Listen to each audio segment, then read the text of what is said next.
ನಮಸ್ಕಾರ ಎಲ್ರಿಗೂ, ಶುಭ ಸಂಜೆ. ಇವತ್ತಿನ ಕ್ರಿಕೆಟ್ ಸುದ್ದಿಗಳಿಗೆ ಸ್ವಾಗತ. ಮೊದಲನೇದಾಗಿ ಮೊನ್ನೆ ಭಾನುವಾರ ಬೆಂಗಳೂರಿನ BCCI central of excellent ground 1ನಲ್ಲಿ Vidarbha versus Saurashtra Vijay Hazare Trophy final ನಡೀತು. ಇದರಲ್ಲಿ ವಿದರ್ಭ ಅವರು ಫಸ್ಟ್ ಟೈಮ್ ವಿನ್ ಆದರು. ಇನ್ನು ಟಾಸು ಸೌರಾಷ್ಟ್ರ ವಿನ್ ಆಗಿ ಬಾಲಿಂಗ್ ತಗೊಂಡ್ರು. ಹಾಗೆ ಬ್ಯಾಟಿಂಗ್ ಫಸ್ಟ್ ಬಂದ ವಿದರ್ಭ ಅವರು 50 ಓವರ್ಗಳಲ್ಲಿ 8 ವಿಕೆಟ್ ಕಳ್ಕೊಂಡು 317 ರನ್ ಗಳಿಸ್ತಾರೆ ಅಂತ ಹೇಳ್ಬೋದು. ಒಂದು ಉತ್ತಮವಾದ ಮೊತ್ತನೇ ಆಗಿತ್ತು ಅಂತ ಹೇಳ್ಬೋದು. ಇನ್ನು ಓಪನರ್ ಆದ ಅಥರ್ವ ತೈಡೆ ಅವರು 118ಕ್ಕೆ 128 ರನ್ ಹೊಡೆದ್ರು. ಈ ಪರ್ಫಾರ್ಮೆನ್ಸ್ ಅವರಿಗೆ ಮ್ಯಾಚ್ ಕೂಡ ದೊರೀತು. ಇನ್ನು ಅಮನ್ ಮೋಕಂಡೆ ಅವರು 45 ಬಾಲಿಗೆ 33 ಹೊಡೆದ್ರು. ಯಶ್ ರಾಥೋಡ್ ಅವರು 54 ಹೊಡೆದ್ರು. ರವಿಕುಮಾರ್ ಸಮತ್ ಅವರು ಕರ್ನಾಟಕ ಒಂದು ಆಟಗಾರ 25 ರನ್ ಹೊಡೆದ್ರು. ಇನ್ನು ಬಾಲಂಗೋಚಿಗಳು ಅಷ್ಟೇನು ಚೆನ್ನಾಗಿ ಆಡಲಿಲ್ಲ. ಇನ್ನು ಬಾಲಿಂಗ್ನಲ್ಲಿ ಅಂಕುರ್ ಪನ್ವಾರ್ ಅವರು 4 ವಿಕೆಟ್, ಚಿರಾಗ್ ಜನ್ನಿ ಅವರು 2 ವಿಕೆಟ್, ಹಾಗೆ ಚೇತನ್ ಸಕರೆ ಅವರು 2 ವಿಕೆಟ್ ತಗೊಂಡ್ರು.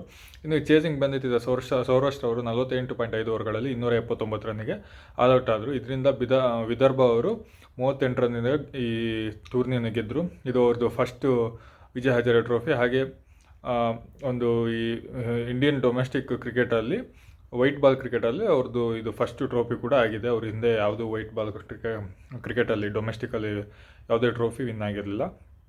ಇನ್ನು ಸೌರಾಷ್ಟ್ರ ಪರ ಪ್ರೇಮ್ ಮಂಕಂಡ್ ಅವರು 88 ರನ್ ಹೊಡೆದ್ರು. ಅದು ಒಂದು ಒಳ್ಳೆಯ ಪರ್ಫಾರ್ಮೆನ್ಸ್ ಆಗಿತ್ತು ಅಂತ ಹೇಳ್ಬೋದು. ಇನ್ನು ಹಾರ್ವಿಕ್ ದೇಸಾಯಿ ಅವರು ಒಳ್ಳೆ ಫಾರ್ಮಲ್ಲಿದ್ದರು, ಅದು 20 ರನ್ ಅಷ್ಟೇ ಹೊಡೆದ್ರು. ಅದು ಬಿಟ್ಟರೆ ಕೊನೆಗೆ ಬಂದ ಚಿರಾಗ್ ಜನ್ನಿ ಅವರು 64 ರನ್ ಹೊಡೆದ್ರು. ಇನ್ನು ಬೇರೆ ಯಾರಿಂದನೂ ಅಷ್ಟೊಂದು ಒಳ್ಳೆ ಪರ್ಫಾರ್ಮೆನ್ಸ್ ಬಂದಿಲ್ಲ. ಇನ್ನು ಯಶ್ ಠಾಕೂರ್ ಅವರು 4 ವಿಕೆಟ್, ನಚಿಕೇತ್ ಬೂಟೆ ಅವರು 3 ವಿಕೆಟ್, ಹಾಗೆ ದರ್ಶನ್ ನಲ್ಕಂಡೆ ಅವರು 2, ಹರ್ಷದ್ ದುಬೆ ಕ್ಯಾಪ್ಟನ್ ಅವರು 1 ವಿಕೆಟ್ ತಗೊಂಡ್ರು. ಇನ್ನು ವಿದರ್ಭ ಪ್ಲೇಯರ್ ಆದಂಥ ಅಮನ್ ಮೋಕಂಡೆ ಅವರ ಒಂದು ಓವರಾಲ್ ಪರ್ಫಾರ್ಮೆನ್ಸ್ಗೆ ಅವರಿಗೆ ಪ್ಲೇಯರ್ ಆಫ್ ದ ಸೀರೀಸ್ ಕೂಡ ದೊರೀತು ಅಂತ ಹೇಳ್ಬೋದು. ಇನ್ನು ಟಾಪ್ 5 ರನ್ನರ್ ಗೆಟರ್ ಬಂದರೆ ವಿದರ್ಭ ಪ್ಲೇಯರೇ ಅಮನ್ ಮೋಕಂಡೆ ಅವರು 814 ರನ್ನು, ಕರ್ನಾಟಕ ಪ್ಲೇಯರ್ ದೇವದಾಟ್ ಕಪಡಿಕಲ್ಲಿ 725, ಹಾರ್ವಿಕ್ ದೇಸಾಯಿ ಅವರು 581, ಪುರ್ಕಾಜ್ ಮಾನ್ ಅವರು 558, ಧ್ರುವ್ ಜುವೆಲ್ ಅವರು 558 ರನ್ ಹೊಡೆದಿದ್ರು ಅಂತ ಹೇಳ್ಬೋದು.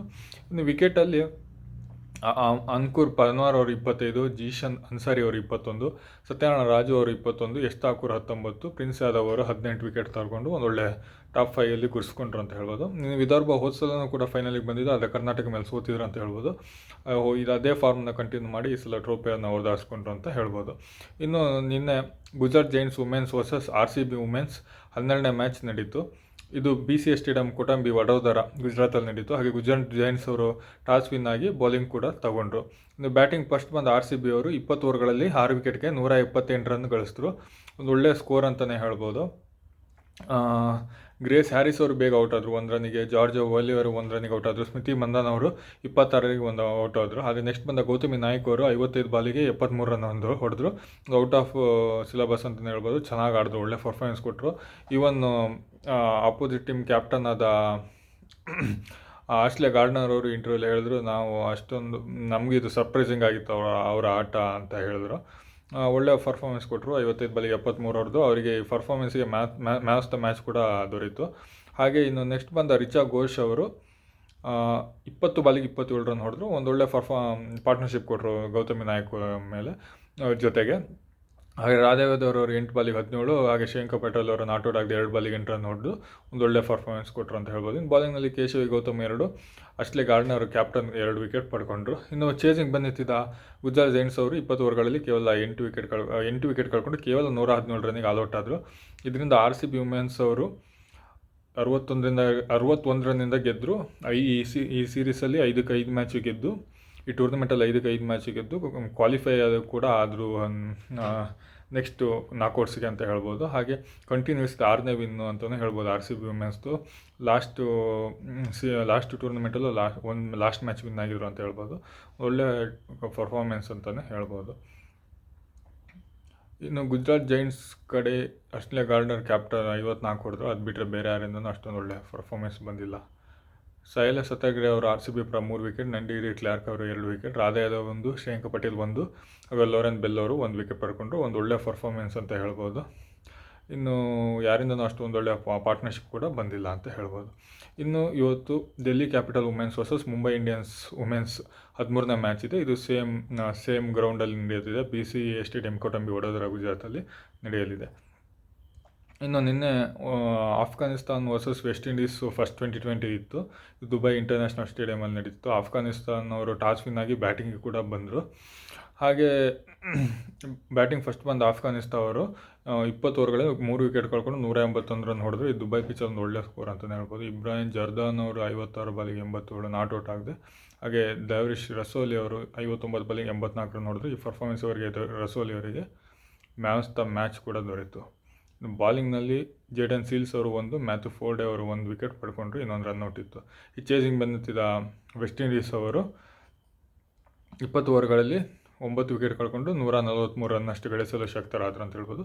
ಇದರಿಂದ ಆಫ್ಘಾನಿಸ್ತಾನ ಅವರು 38 ರನ್ ಗೆದ್ದು ಈ ಸೀರೀಸ್ನ 1-0 ಲೀಡಲ್ಲಿದ್ದಾರೆ ಅಂತ ಹೇಳ್ಬೋದು.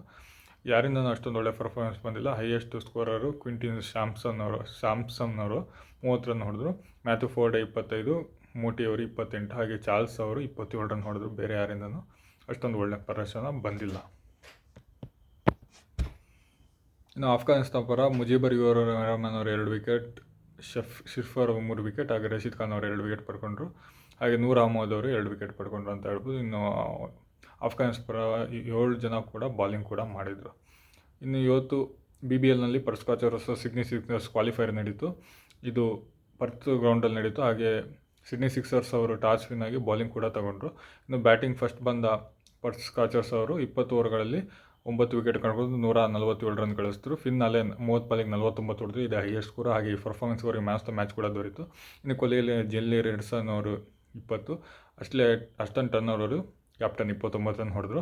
ಇನ್ನು ಬಾಲಿಂಗ್ನಲ್ಲಿ ಮಿಚೆಲ್ ಸ್ಟಾರ್ಕ್ 2, ಬೆನ್ ಡ್ರೇಷಸ್ 2, ಜಾಕ್ ಎಡ್ವರ್ಡ್ಸ್ ಅವರು 2 ವಿಕೆಟ್ ಪಡ್ಕೊಂಡ್ರು. ಇನ್ನು ಸುಲಭದ ಚೇಸಿಂಗ್ ಬಂದಿದ್ದ ಸಿಡ್ನಿ ಸಿಕ್ಸರ್ಸ್ ಅವರು 15 ಓವರ್ಗಳಲ್ಲಿ ಕೇವಲ 99 ರನ್ನಿಗೆ ಆಲ್ಔಟ್ ಆದರು ಅಂತ ಹೇಳ್ಬೋದು. ಬಾಬರ್ ಅಜಮ್ 4 ಪರ್ಫಾರ್ಮೆನ್ಸ್ ಕಂಟಿನ್ಯೂ ಆಯಿತು, 2 ಬಾಲಿಗೆ 0. ಸ್ಮಿತ್ ಒಳ್ಳೆ ಫಾರ್ಮಲ್ಲಿದ್ದಾರೆ, 37 ರನ್ನು. ಫಿಲಿಪೆ 13, ಹಾಗೆ ಲೆಟ್ಲ್ಯಾನ್ ಶಾ ಅವರು 15 ಹೊಡೆದ್ರು. ಅದು ಬಿಟ್ಟರೆ ಬೇರೆ ಯಾರಿಂದ ಒಳ್ಳೆ ಪರ್ಫಾರ್ಮೆನ್ಸ್ ಬಂದಿಲ್ಲ. ಇನ್ನು ಬಾಲಿಂಗ್ನಲ್ಲಿ ಕೂಪರ್ ಕಾನ್ಲಿ ಅವರು 2 ವಿಕೆಟ್, ಹಾಗೆ ಡೇವಿಡ್ ಪೈನೆ ಅವರು 2 ವಿಕೆಟ್, ಹಾಗೆ ಮೈಲಿ ಬ್ರೈಡನ್ ಅವರು 3 ವಿಕೆಟ್ ಪಡ್ಕೊಂಡ್ರು. ಇದರಿಂದ ಪರ್ಸ್ಕಾಚರ್ಸ್ ಅವರು ಡೈರೆಕ್ಟಾಗಿ ಫೈನಲ್ಗೆ ಹೋಗಿದ್ದಾರೆ. ಇನ್ನು ಸಿಡ್ನಿ ಸಿಕ್ಸರ್ಸ್ ಅವರು ಚಾಲೆಂಜರ್ಸಲ್ಲಿ ನಾಳೆ ನಡೆಯುವ ನಾಕೌಟ್ ಹೋಬರ್ಟ್ ಹರಿಕೇನ್ಸ್ ಹಾಗೂ ಮೆಲ್ಬರ್ನ್ ಸ್ಟಾರ್ಸಲ್ಲಿ ಯಾರು ವಿನ್ ಆಗ್ತಾರೋ ಅವ್ರನ್ನ ಫೇಸ್ ಮಾಡ್ತಾರೆ. ಇನ್ನು ನಾಳೆ ನಾಕೌಟ್ ಮ್ಯಾಚ್ ಇದೆ ಹೋಬರ್ಟ್ ಹರಿಕೇನ್ಸ್ ಹಾಗೂ ಮೆಲ್ಬರ್ನ್ ಸ್ಟಾರ್ಸ್. ಇದು ಜಿಯೋ ಸ್ಟಾರಲ್ಲಿ ಲೈವ್ ಇರುತ್ತೆ. ಹಾಗೆ ಇವತ್ತು ಸೂಪರ್ ಸ್ಮ್ಯಾಶಲ್ಲಿ Northern Knights versus Central District match ಇತ್ತು. ಇದು without toss due to rain match abandoned ಆಯಿತು. ಸೊ ಯಾವುದೇ ರಿಸಲ್ಟ್ ಇರಲಿಲ್ಲ. ಇನ್ನು ICC ಅಂಡರ್-19 ವರ್ಲ್ಡ್ ಕಪ್ಪಲ್ಲಿ ನಿನ್ನೆ ಸ್ಕಾಟ್ಲೆಂಡ್ ಅಂಡರ್-19 ವರ್ಸಸ್ ಪಾಕಿಸ್ತಾನ ಅಂಡರ್-19ನಲ್ಲಿ ಪಾಕಿಸ್ತಾನ ಅಂಡರ್-19 ಅವರು 6 ವಿಕೆಟಿಂದ ಗೆದ್ದರು. ಶ್ರೀಲಂಕಾ ಅಂಡರ್-19 ಹಾಗೆ ಐರ್ಲೆಂಡ್ ಅಂಡರ್-19ನಲ್ಲಿ ಶ್ರೀಲಂಕಾ ಅಂಡರ್-19 ಅವರು 106 ರನ್ನಿಂದ ಗೆದ್ದರು. ಸೌತ್ ಆಫ್ರಿಕಾ ಅಂಡರ್-19 ಹಾಗೆ ಟ್ಯಾನ್ಜಾನಿಯಾ ಅಂಡರ್-19ನಲ್ಲಿ ಸೌತ್ ಆಫ್ರಿಕಾ ಅಂಡರ್-19 ಅವರು 379 ರನ್ನಿಂದ ಗೆದ್ದರು ಅಂತ ಹೇಳ್ಬೋದು. ಇದಿಷ್ಟು ಇವತ್ತಿನ ಕ್ರಿಕೆಟ್ ಸುದ್ದಿಯಾಗಿದ್ದು. ಧನ್ಯವಾದಗಳು.